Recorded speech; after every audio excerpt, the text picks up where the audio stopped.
बरेली में महिलाओं की सिलसिलेवार तरीके से हत्या करने वाले साइको किलर को पुलिस ने गिरफ्तार कर लिया है। आरोपी को गिरफ्तार करने के बाद उससे पूछताछ की गई। पुलिस द्वारा 3 दिन पहले ही उसका स्केच जारी किया गया था। बरेली के एसएसपी अनुराग आर्य ने प्रेस वार्ता करते हुए बताया कि आरोपी साइको किलर नवाबगंज के गांव बाकरगंज का रहने वाला कुलदीप पुत्र बाबूराम है। सनसनीखेज घटनाओं के खुलासे के लिए पुलिस ने इस अभियान को ऑपरेशन तलाश का नाम दिया था।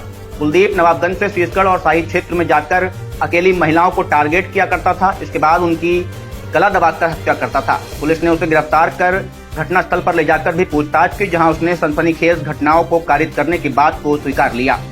जानकारी के अनुसार कुलदीप के पिता बाबूराम ने उसकी मां के जीवित रहते ही दूसरी औरत से शादी कर ली थी। उसका पिता उसकी मां के साथ दूसरी पत्नी के कहने पर मारपीट किया करता था।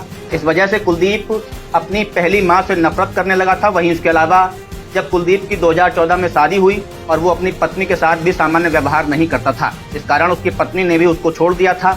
इस वजह से कुलदीप नशे का आदी हो गया था। उसके मन में महिलाओं के प्रति विद्वेष और बदले की भावना के चलते उसने इन सभी महिलाओं की हत्याओं को अंजाम दिया। कुलदीप ने जून 2023 से लेकर जुलाई 2024 तक करीब 6 महिलाओं को अपना टारगेट बनाया। पुलिस ने अपने अभियान ऑपरेशन तलाश को पूरा करते हुए उसे गिरफ्तार कर लिया है। सीरियल को गिरफ्तार किया है। किस तरह से घटनाओं को अंजाम देता था, कितनी घटनाएं इसने की है? जैसा कि आप सभी अवगत हैं कि वर्ष 2023 और इस वर्ष जुलाई 2024 में थाना शीशगढ़ और थाना शाही अंतर्गत कुल 6 महिलाओं की हत्याओं के केसेस दर्ज थे 302 आईपीसी के अंतर्गत, जिनका अनावरण नहीं हुआ था।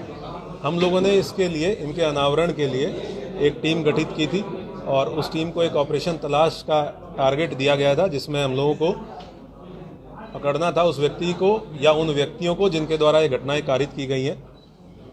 हम लोगों ने आज इन घटनाओं का अनावरण करते हुए अभियुक्त को गिरफ्तार किया है। इन सभी घटनाओं में एक ही अभियुक्त शामिल था, जिसका नाम है कुलदीप पुत्र बाबूराम। कुलदीप पुत्र बाबूराम गांव बाकरगंज, थाना नवाबगंज, जनपद बरेली का ये रहने वाला है। इसकी उम्र लगभग 35 वर्ष है। इससे कल शाम को 6 बजे इसको गिरफ्तार किया गया है पुलिस के द्वारा। तब से लेकर अब तक इससे पूछताछ की गई है। पूछताछ में तथ्य प्रकाश में आए हैं कि इसके द्वारा ये 6 की 6 घटनाएं कारित की गई। इन 6 घटना स्थलों पे ये पुलिस को लेके गया है। इसके द्वारा एग्जैक्ट घटनास्थल दिखाया गया है कि किस जगह पे इसने घटना कारित की। घटना कारित करने का तरीका भी इसके द्वारा बताया गया है। उन सब की हम लोगों ने वीडियोग्राफी की है, जो कि एविडेंस के रूप में विवेचना के दौरान इस्तेमाल किया जाएगा। इसका जो पारिवारिक बैकग्राउंड है वो ये पता चला है कि इसके पिताजी की 2 शादियाँ हुई थी और जो इसकी सगी माँ थी उनके साथ इसके पिताजी के द्वारा मारपीट की जाती थी। कुछ समय ऐसा था जब इसकी सगी माँ और सौतेली माँ दोनों उसी घर में रहती थी। उस दौरान इसके पिताजी के द्वारा इसकी माँ के साथ मारपीट की गई, कई बार मारपीट की गई, जिसके लिए अपनी सौतेली माँ को दोषी मानता था। उसके बाद वर्ष 2014 में इसकी शादी हुई।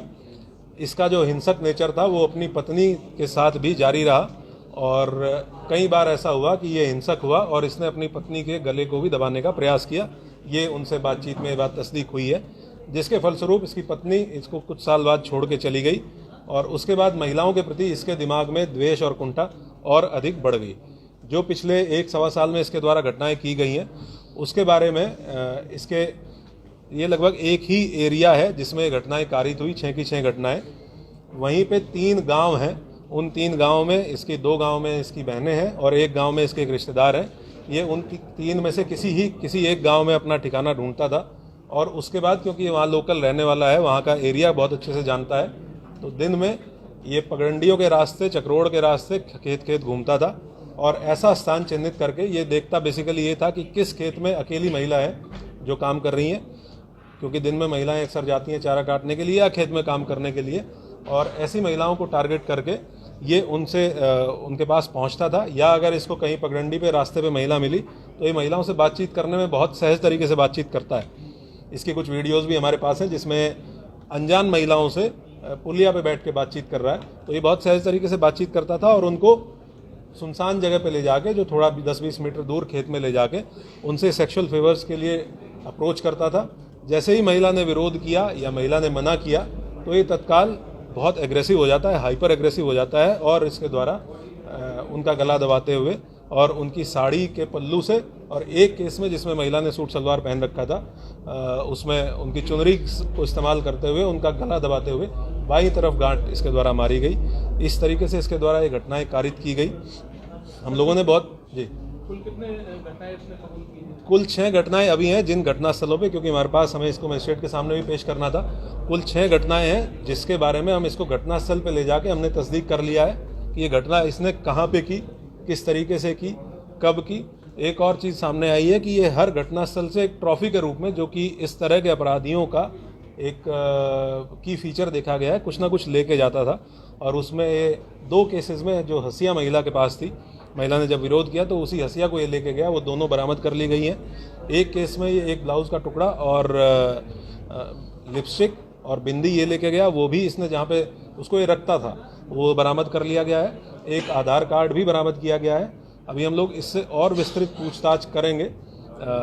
3 और घटनाएं हैं जो सिमिलर मॉडस ऑपरेंडी के साथ हुई हैं, जिसमें पूर्व में जो वर्कआउट हो चुकी हैं, जिनमें कुछ लोग जेल गए थे, उसके बारे में इसको रिमांड पे लेके, पीसीआर पुलिस कस्टडी रिमांड पे लेके, क्योंकि जिस तरह का इसका मॉडस ऑपरेंडी है, हम लोगों को बहुत विस्तृत रूप से इससे पूछताछ करने की आवश्यकता है। तो हम पीसीआर पे रिक्वेस्ट करके और तब इससे और डीपली पूछताछ की जाएगी और घटनास्थलों पे भी इसको लेके जाएंगे।